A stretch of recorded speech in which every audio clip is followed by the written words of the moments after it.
ഒറ്റപ്പെടുന്നവരുടെ കൂടെയാകാൻ മനസ്സുണ്ടോ എന്നുള്ളത്.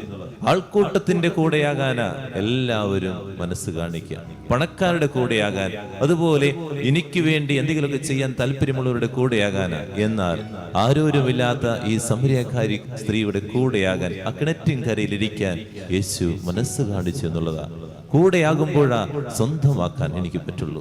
മക്കള് ആഗ്രഹിക്കുന്ന ഒരു സമയമുണ്ട്, അപ്പനും അമ്മയും എൻ്റെ കൂടെയാകാൻ. കൂടുതൽ കാര്യങ്ങൾ വാങ്ങിച്ചു തരണമെന്നല്ല അവർ ആഗ്രഹിക്കുക.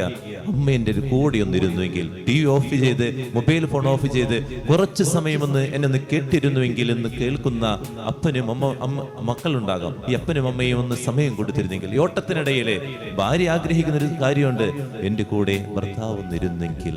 അതുപോലെ തന്നെ ഭർത്താവ് ആഗ്രഹിക്കുന്ന കാര്യമുണ്ട്, ഈ ജോലി തിരക്കൊക്കെ കഴിഞ്ഞ് ഞാൻ ഇവിടെ എത്തുമ്പോൾ എൻ്റെ ഭാര്യ എൻ്റെ അരികിലൊന്ന് ചേർന്നിരുന്നുവെങ്കിൽ എന്ന്. ഈ കൂടെയാകുന്ന ഒന്നാമത്തെ കാര്യമാണ് യേശു ചെയ്തത്.